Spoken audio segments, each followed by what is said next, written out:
Simplemente no puedo creer en Dios. Hay maldad, hay muerte, hay injusticia, etcétera, etcétera. Estos argumentos son presentados para sostener esta postura, para apoyar la postura de que yo no puedo creer en Dios, de que simplemente yo no puedo creer en Dios.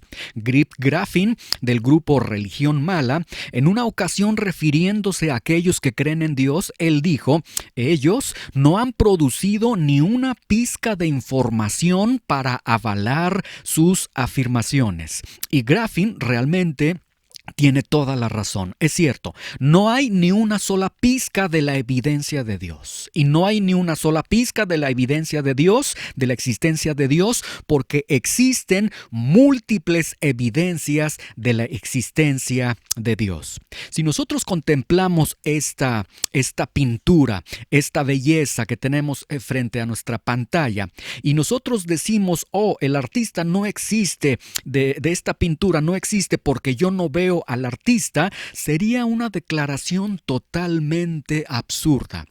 Una declaración que estaría rayando en la tontería. Por el simple hecho de que yo no estoy viendo al artista, yo entonces digo: no existe nadie que haya realizado esta obra de arte. Sería totalmente absurdo. Pero si nosotros fijamos nuestra vista en cada punto, en cada trazo de esta pintura, nosotros vamos a tener no solamente una evidencia, sino nosotros tendremos múltiples evidencias de la existencia forzosamente de un artista que plasmó, que realizó esta obra de arte. Lo mismo entonces está sucediendo con la creación misma. Nosotros vivimos en un mundo con una existencia innegable. Usted no puede negar la existencia de la tierra en la que usted está viviendo, no puede negar la existencia de un sol, no puede negar la existencia de la luna, de las estrellas, etcétera. No puede negar esa existencia, y entonces la lógica nos diría que si existe esta obra majestuosa de arte, la cual nosotros estamos presenciando día a día, forzosamente tiene que existir un diseñador, tiene que existir un creador. La lógica nos orillaría a llegar a esa conclusión. Sin embargo, Stephen Hawking, en su soberbia intelectual, él dice: no, señores, todo lo que nosotros vemos a nuestro alrededor surgió por causas naturales, a lo que después se le conoce como el naturalismo. Entonces, llegamos nuevamente a la conclusión: es que simplemente yo no puedo creer en Dios, yo no puedo creer en alguien que no existe, yo no puedo creer en alguien que bajo estas circunstancias en que existe la maldad, la injusticia, el pecado, etcétera, etcétera, simplemente yo no puedo creer en Dios. Y entramos en una ironía, en una irreflexión, en una plataforma totalmente ilógica, en la que, por ejemplo, si nosotros vemos esta pintura, nosotros al ver esta pintura decimos: sí, necesariamente existe un pintor que hizo estos trazos, que realizó esta obra de arte. Sí, sin duda alguna tiene que existir alguien que realizó esta pintura. Y sin embargo, nosotros estamos en un mundo, en un universo que podemos contemplarlo, que podemos palparlo, y a ese universo nosotros ahí sí decimos: no, no puede existir, Dios no existe, no puede existir un creador. Vemos una pintura, en una pintura decimos: sí, forzosamente debe existir un pintor. Vemos un reloj, forzosamente debe existir un relojero. Vemos un mundo majestuoso, no puede existir Dios. Y esto entonces nos lleva nuevamente a esta declaración: es que simplemente no puedo creer en Dios, lo cual suena un tanto irracional, porque las evidencias están siendo puestas sobre la mesa. Y nosotros estamos viendo entonces claramente que forzosamente debe de existir un Dios. Simplemente no puedo creer en Dios. Ateos, escépticos, agnósticos. Ateos que están en contra de Dios, que dicen Dios no existe, que dicen no puede existir Dios. Escépticos que dicen no creo que pueda existir un Dios. Agnósticos que dicen: bueno, si Dios existiera no sería posible conocerle. Estos grupos vamos a encasillarlos en este territorio ateo, que llegan a esta conclusión profunda entonces de decir, yo no puedo creer en Dios. No hay ninguna prueba racional de la existencia de Dios. No existe una sola prueba racional de la existencia de Dios. La estrategia atea que normalmente se entabla en esta contienda de la fe entre los ateos y aquellos que creen en Dios, normalmente se filtra bajo estos tres aspectos. Número uno, a través de la mofa y el escarnio.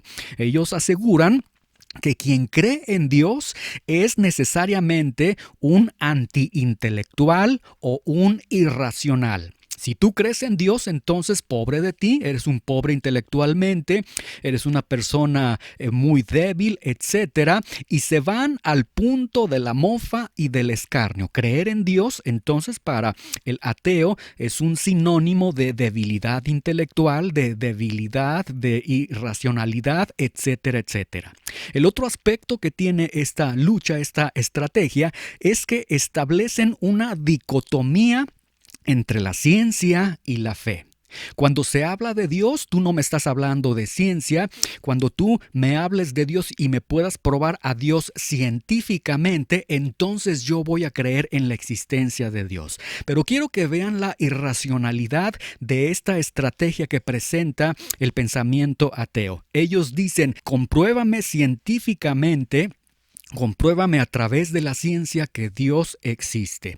Cuando todas las expresiones y todas las afirmaciones que lanza el ateísmo, ninguna de ellas tiene el carácter de científico. Ellos toman sus ideas con una autoridad científica cuando no tienen ni la menor pizca de ciencia en cada uno de los argumentos que ellos están presentando. Número 3, ellos promueven un debate unilateral. Y ellos entonces encasillan los temas de la fe en lugares necesariamente religiosos. De hecho, están cometiendo un error. Cuando nosotros hablamos de Dios, no estamos hablando de religión. Esto es muy, muy distinto y necesitaríamos ir un poco a la historia universal para poder ver el momento en el que se oficializa la religión cristiana, en el que se hace oficial una religión, la religión cristiana, y que se cristianiza entonces a todo un pueblo, a todo un imperio, y nosotros necesitamos dividir estos dos aspectos, no promover un debate unilateral, porque la fe no necesariamente tiene que estar ligada a la religión. De hecho, la existencia de Dios, la teología que nosotros estaremos presentando en estos episodios, no tiene que ver con religión. Es distinta la religión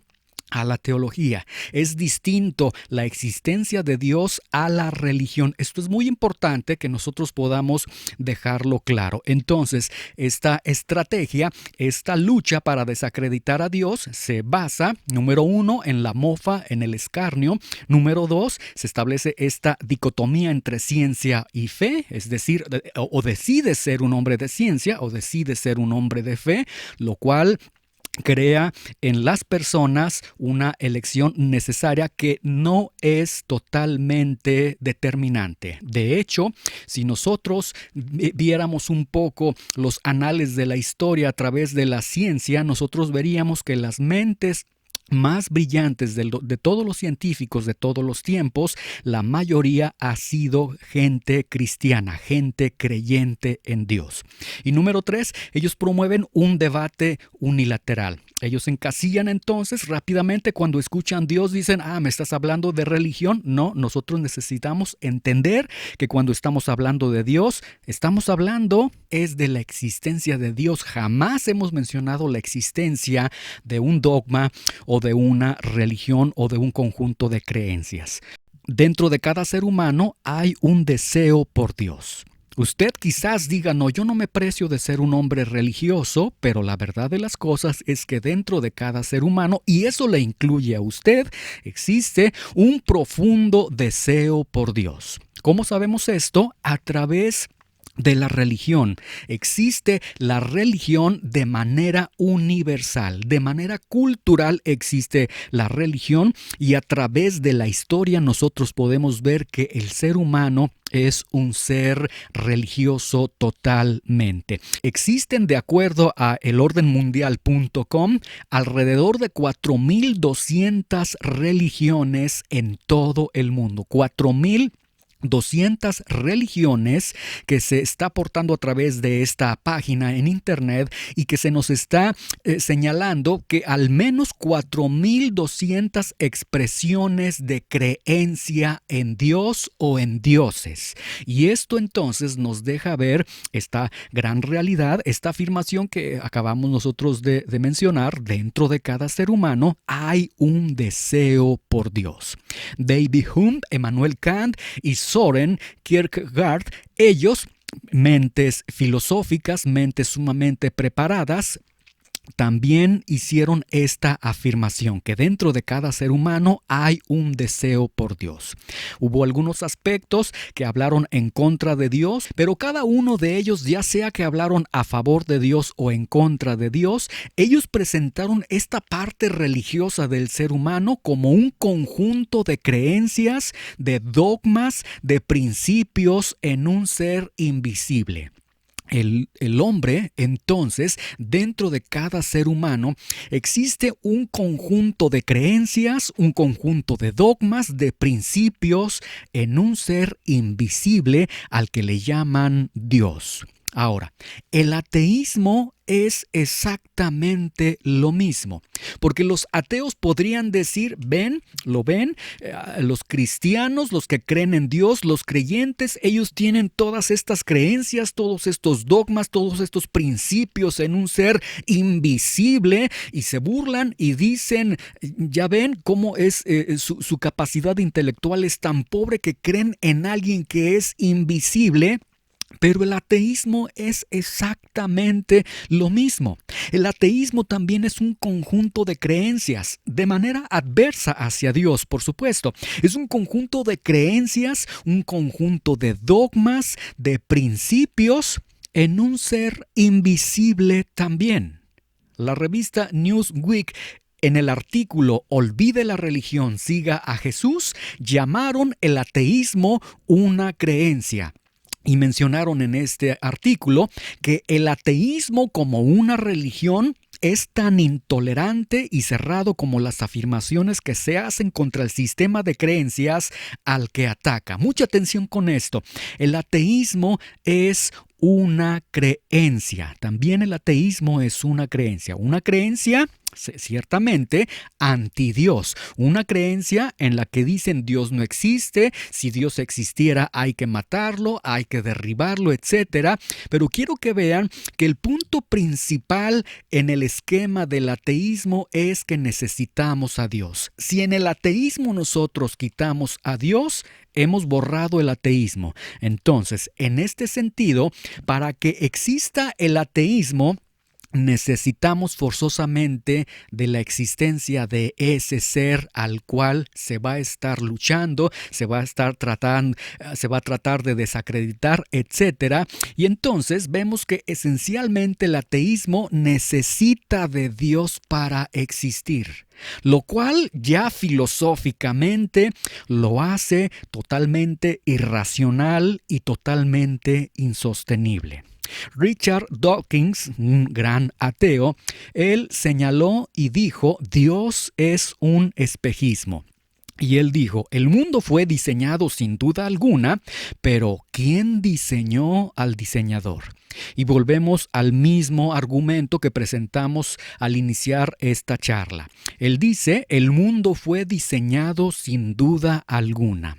Claro, él vive en un mundo que existe, él no puede negar la existencia de la Tierra, de la galaxia, etcétera, etcétera, y él llega a una conclusión totalmente lógica: el mundo fue diseñado sin duda alguna, es decir, este mundo no fue producto del azar, no fue producto de la nada, etcétera, forzosamente debe existir un diseñador. Pero después el pensamiento y el razonamiento que Dawkins tiene, él dice: bueno, pero ¿quién diseñó al diseñador? Y llegamos nuevamente al punto que también estábamos tratando al inicio. Dawkins entonces está viendo la pintura, está viendo la belleza de la pintura que tenemos frente a nuestros ojos y él dice, esto es una hermosura, no puedo negarlo, alguien debió pintar este cuadro hermoso. Pero después él dice, sí, pero ¿quién diseñó al diseñador?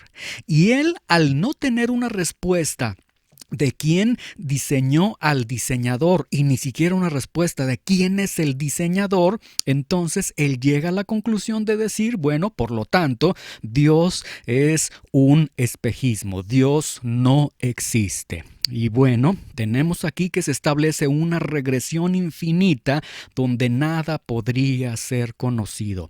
Por lógica elemental, si nosotros establecemos una regresión infinita, nada podría ser conocido.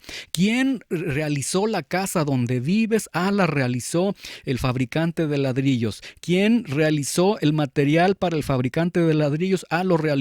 Lo tomamos de la naturaleza. ¿Quién creó la naturaleza?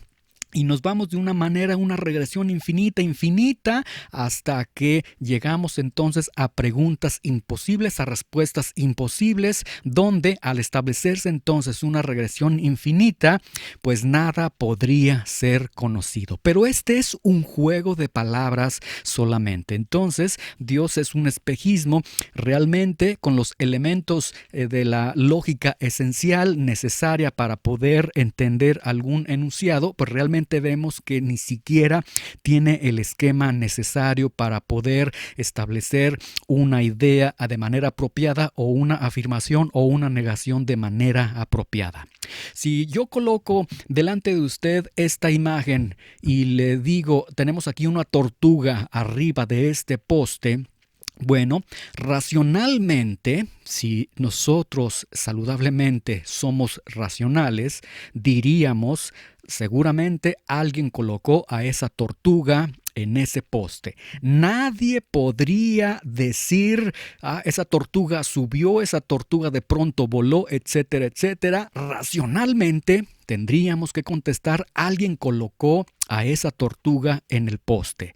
Aún cuando no sabemos quién fue, aun cuando no sabemos y quién formó a la persona que subió a esa tortuga a ese poste. ¿Lo ve? Esta forma de razonar que está presentando Dawkins, por eso estoy presentando, y es una forma de pensar muy encrucijada y que realmente no tiene una respuesta. Nosotros, si vemos esta tortuga a lo largo de este poste, nosotros diríamos forzosamente alguien colocó a esta tortuga en ese poste, aun cuando no sabemos y no sabríamos quién fue quien colocó a esta tortuga en ese poste.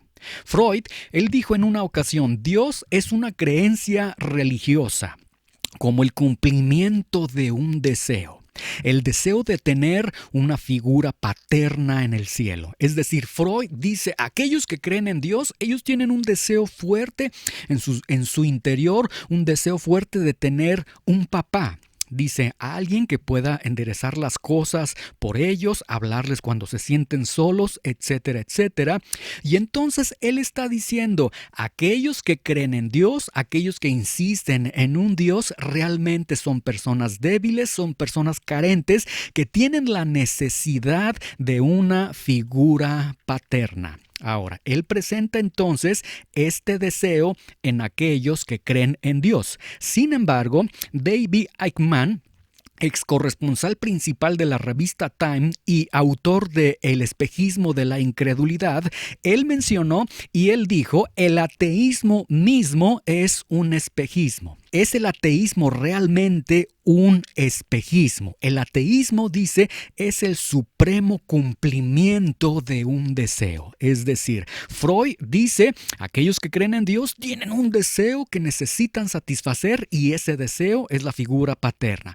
Después, David Eichmann dice, no, señores, quien tienen un profundo deseo es el ateísmo. Son aquellos que sostienen que Dios no existe. Ellos están experimentando un profundo deseo en el ser de cada uno de ellos. Malcolm, un periodista, Él mencionó en un momento y dijo, si Dios está muerto, alguien tendría que ocupar su lugar. David Eichmann está diciendo el ateísmo es un supremo deseo. ¿Cuál deseo? El deseo es que Dios no exista. Porque si Dios existe, decía Emmanuel Kant, si Dios existe, entonces tenemos que vivir como si Dios existiera. Si Dios existe, entonces van a existir los absolutos, va a existir la ley, va a existir la moralidad, etcétera, etcétera. Pero si Dios está muerto, alguien tiene que tomar el lugar de Dios y ese alguien seré yo mismo. Entonces, el máximo deseo que nos está arrojando el ateísmo es no necesitamos de Dios, porque si Dios existiera, Dios entonces, al ser Dios, Él tendría que dirigir mi vida, tendría que dirigir mi conducta, tendría que dirigir mis pensamientos, etcétera, etcétera. Y esto no le conviene a ningún hombre. ¿Cuántas pruebas son suficientes para convencer a alguien que Dios es real? ¿Cuántas pruebas te serían suficientes a ti para que llegues a la conclusión de que Dios es real? Esa pregunta se la hicieron a Richard Dawkins en un debate público.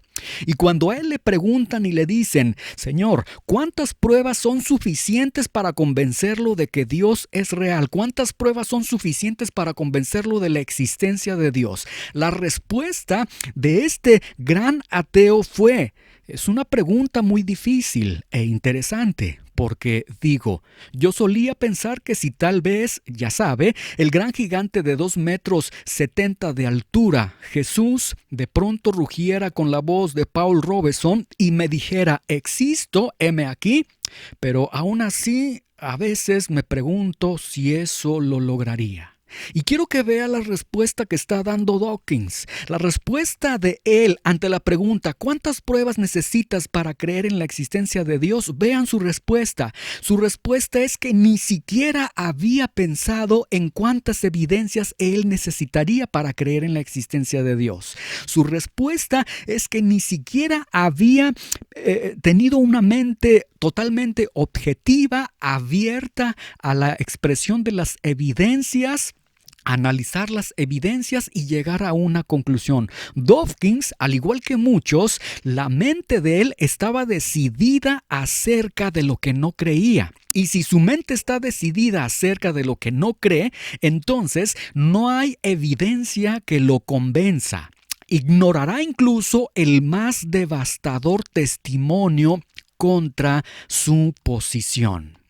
Alguien puede decir, tienes que comprobarme que Dios existe y que el cristianismo es verdad, para que yo entonces pueda realmente decir, Dios existe, existe el cristianismo, tú tienes que comprobarme que Dios existe y que el cristianismo es verdad.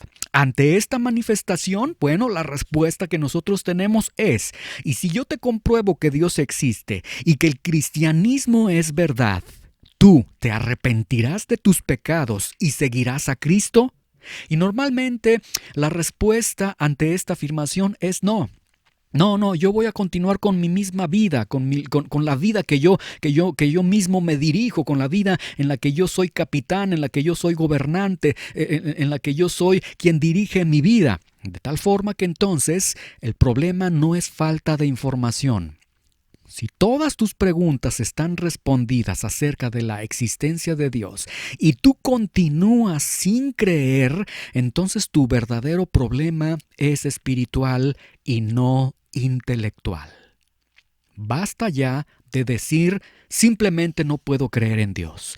Abre tu corazón, abre tu mente, abre tu entendimiento a todas las evidencias que estaremos presentando acerca de la existencia de Dios.